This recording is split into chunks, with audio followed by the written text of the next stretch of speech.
안녕하십니까. 최영일입니다. 오늘 여러분들께 말씀드릴 내용은 바이든 대통령이 취임 100일을 맞이해서 그 간단하게 주식시장의 성과, 그리고 블룸버그 오피니언에서 각계의 전문가들에게 바이든 행정부에서 어떤 정책을 또는 어떤 지표에 역점을 뒀으면 좋은지에 대한 설문조사를 한 바 있습니다. 여기서 17가지가 선정이 됐는데, 저는 17가지 중에서 10가지 지표를 소개해 드리려고 합니다. 이 10가지 지표를 중시해야 하는 이유는 뒤에 말씀드리겠지만, 이 10가지를 달성하게 되면 바이든 행정부는 성공한 행정부로 기록될 것이고요. 대통령이 성공했다는 것은 결국 경제가 좋아진다는 의미고, 경제가 좋아진다는 의미는 주식시장이 좋아진다는 의미이기 때문에 이러한 측면에서 살펴보시기 바랍니다. 그리고 내용이 다소 좀 어색하고 좀 부담스러울 수 있는데요. 기본적으로 기본적인 개념, 바이든 대통령이 추구하려는 목표, 이런 쪽에 포커스를 맞춰서 생각을 하시면 어느 정도 제가 설명하는 부분들이 이해가 될 것으로 생각이 듭니다. 바이든 대통령은 취임하면서 현재 진행 중인 전염병과 이에 수반되는 경제적 침체 국면으로부터 인종차별, 또 기후변화로 인한 이 생존 위협에 이르기까지 우리 시대의 연쇄적 위기를 해결하겠다는 다짐을 하면서 임기를 시작한 바 있습니다. 이러한 노력들이 어느 정도 성과를 거두는지는 모르겠지만, 기본적으로 바이든 대통령 취임 이후 100일간의 주식시장 성과는 1950년대 이후에 가장 두드러진 것으로 나타났습니다. 현재 100일 동안 주식시장 상승률을 보면 24.1%인데, 이러한 24.1%는 케네디 대통령에 이어서 두 번째로, 케네디 대통령보다 더 높은 최고의 수익률을 보인 것입니다. 그리고 대통령 당선 이후에도 바이든 대통령에 대한 바이든 대통령이 운영하는 전반적인 경제 상황이 긍정적으로 평가함에 따라서 이에 대한 부분들이 주식시장의 반응에 대해서 주식시장 성과도 상당히 좋은 것으로 나타났습니다. 그림에서 보시는 것처럼 바이든 대통령의 취임 이후에 당선 이후에 주식시장 흐름을 보면은 바이든 대통령이 1950년도 이후로 가장 높은 것으로 나타났습니다. 앞서 말씀드렸지만 블룸버그 오피니언에서 각계의 전문가 17명을 대상으로 실시한 설문조사에서 중점을 두었으면 하는 지표들 17가지를 뽑았는데, 이 가운데 제가 중요하다고 생각되는 10가지 지표를 따로 선정을 해서 설명을 드리겠습니다.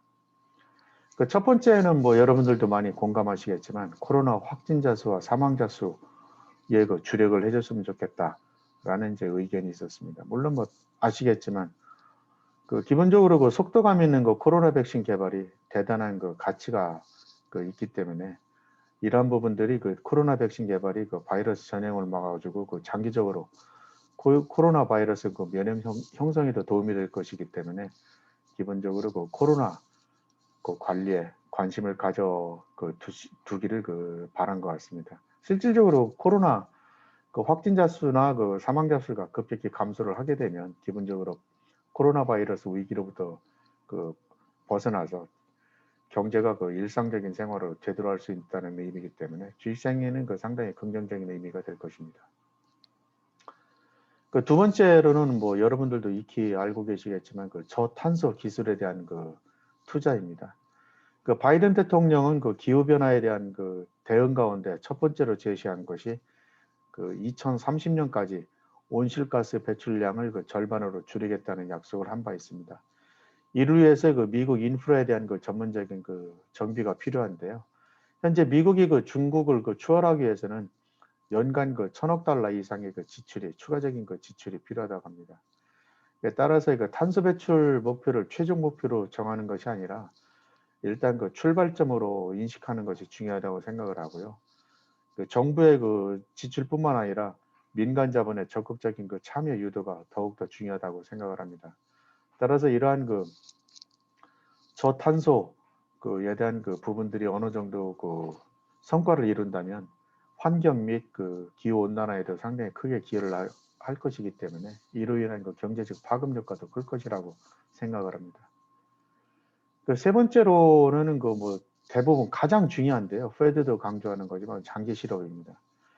그 현재 그 바이든 행정부뿐만 아니라 그 페드도 마찬가지로 그 장기 실업자를 그 전염병 이전 수준으로 회복시키는 것이 최우선적 과제가 되고 있습니다. 6개월 이상 그 실업 사태가 되면 우리나라도 뭐 마찬가지겠지만은 그 업무 능력이 떨어지고 또한 그 일자리 찾기가 그 더욱더 어려지기 때문에 6개월까지의 그 시차가 상당히 그 중요하다고 그 강조하고 있습니다. 그래서 글로벌 금융위기와 그 대공황 당시에 장기 실업자 수는 그 80만 명 정도였는데 코로나 이전에 그 장기 실업자 수는 그 110만 명이었다고 합니다. 현재 다시 증가하면서 3월에는 420만 명까지 그 증가하긴 했는데 최근에 적극적인 그 페드 및 그 행정부의 그 구제 그 금융 지원으로 인해서 실업자 수는 그 급격히 그 감소를 하고 있는데 아직까지는 더 지켜봐야 될 것 같습니다. 그 다음으로 그 해줬으면 하는 그 지표가 그 재정 적자와 그 조달 비용입니다. 실질적으로 그 그림에서 보시는 것처럼 1990년대 얘는 그 미국의 그 적자가 그 흑자로 바뀐 적이 한 번 있었습니다. 바로 그 클린턴 그 대통령 임기였었는데요.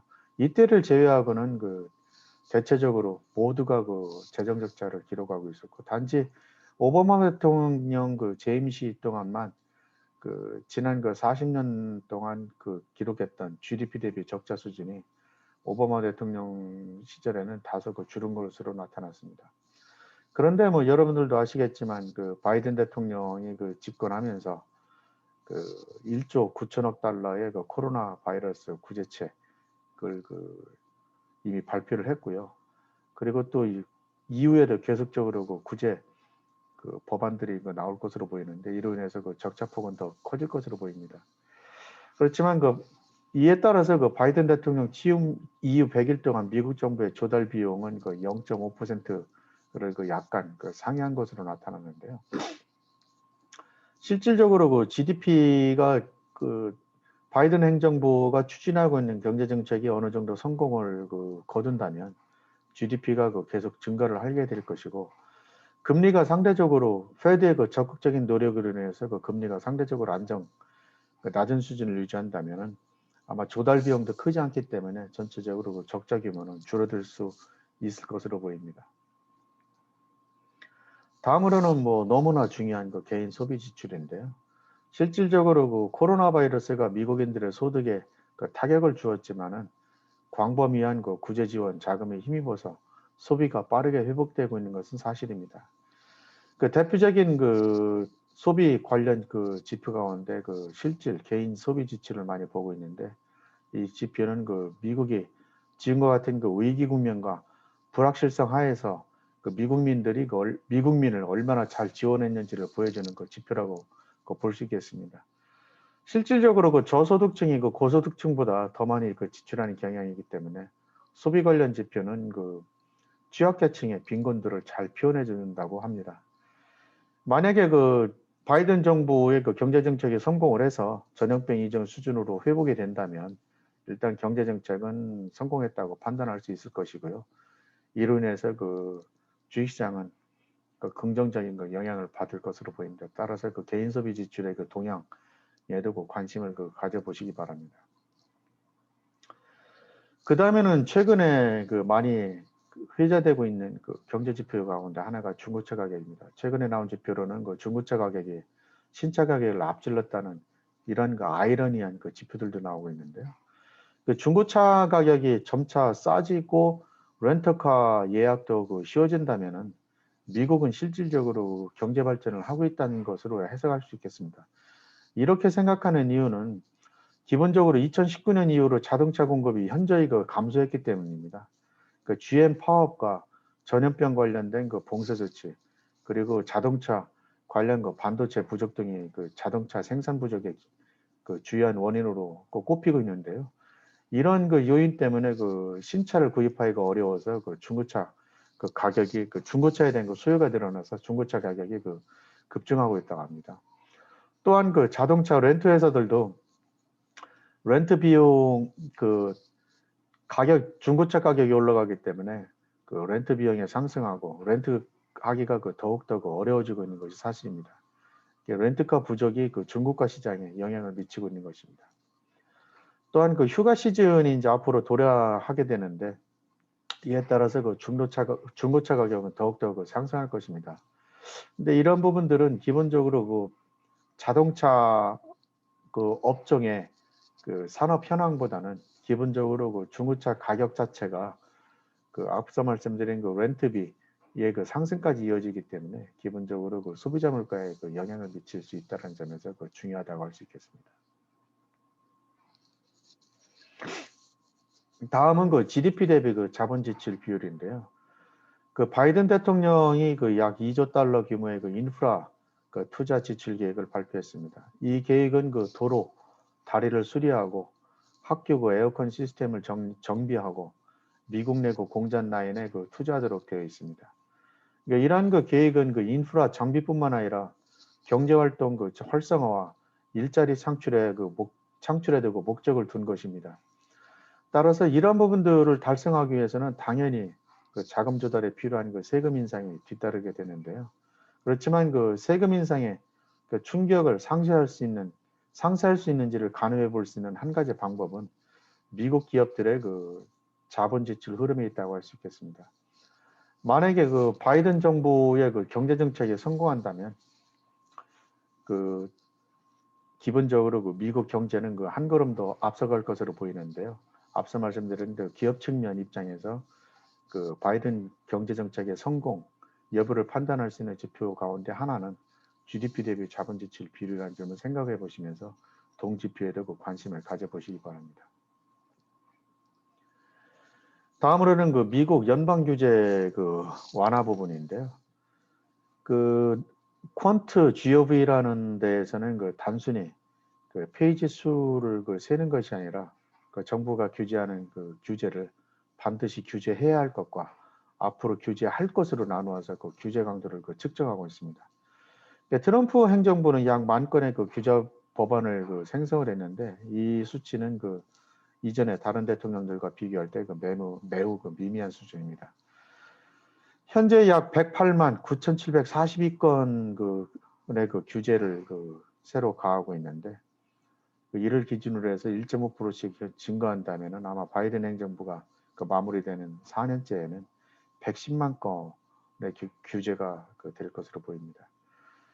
규제를 그 제어하는 그 방안이 실질적으로 없을 경우에는 그 과거 평균 수준을 그 상회할 것으로 보이는데 이 연방 규제안이 그 중요한 이유는 기본적으로 그 기업 활동을 그 자유롭게 그 하거나 아니면은 그 개인들의 그 경제 활동 자체에 그 어느 정도 그 제약 부분이 이제 완화된다는 점에서 경제 활동의 그 활성화 측면에서 상당히 그 도움이 될 수 있다고 보여지는데요. 물론 이제 앞서 말씀드린 대로 그 일정 부분의 그 규제는 그 필요할 것으로 보이지만 기본적으로 전반적인 그 규제 완화 흐름이 경제 상황에도 좋을 것이다. 이렇게 지금 생각을 하고 있습니다. 따라서 이러한 그 미국 연방 규제 그 법안들의 그 완화 추이도 살펴보시기 바랍니다. 다음으로는 뭐 너무나 중요한 건데 그 정부에 대한 그 신뢰도입니다. 그 각종 그 여론조사 기관들은 그 1950년대 이후에 미국 정부에 대한 그 신뢰도를 조사해 오고 있는데요. 로널드 레이건 대통령은 그 정부의 신뢰도에 대해서 이렇게 말씀을 하셨습니다.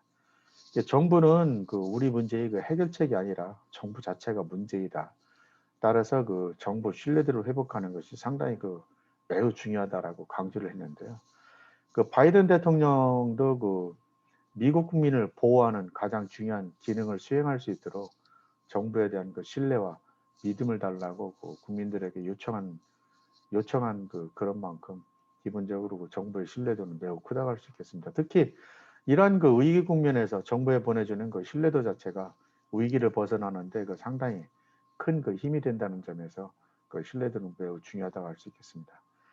또한 그 미국 같은 경우는 그 상원과 하원 간의 그 의석 분포가 신뢰도 저하에 상당히 그 영향을 미치고 있는데 트럼프 정부에 대한 그 신뢰도는 그 20% 수준에 머물렀다고 합니다.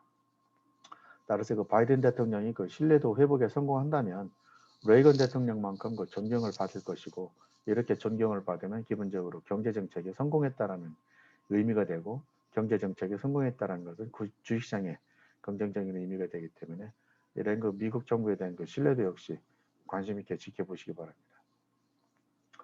마지막으로는 그 상원의 고위공무원 인준 비율인데요. 인사가 만사라는 말도 있고 인사는 정책이다라는 말도 있습니다. 이는 그 새로운 행정부가 들어설 때마다 적절한 그 인재를 배치하는 것이 향후 행정부의 그 성공을 위해서 필수적이다라는 것을 의미합니다. 현재 수준은 그 트럼프 행정부보다는 그 비율이 높지만 의미 있는 수준은 아닙니다. 제가 말씀드린 그 비율이라는 것은 상원들의 그 고위공무원 인준 비율인데요. 현재 미국에서는 그 상원 인준을 이용하는 그 1200개 직위 가운데 그 4월 27일 기준으로 36명만이 그 통과되었다고 합니다. 바이든 대통령의 그 고위직 인선 비율이 과거 그 다른 대통령들보다는 그 높지 않고 약 중간 정도에 머물러 있는데 이렇게 그 바이든 대통령의 그 고위직 인선 비율이 그 높인다는 게 중요한 이유는 정책 실행의 속도뿐만 아니라 상원과의 그 초당적 관계를 가늠할 수 있는 지표라는 점에서 매우 중요하다고 할 수 있겠습니다. 제가 이런 지표들은 그 블로그를 통해서 그 종종 그 업데이트하면서 그 코멘트 해드리겠습니다. 따라서 이러한 그 지표들이 앞으로 어떻게 변화되는지 이런 그 변화의 그 정도에 따라서 그 바이든 행정부의 그 경제 정책이 그 성공 여부를 판단할 수 있기 때문에 이런 부분들에 그 관심을 가져보시기 바랍니다. 감사합니다.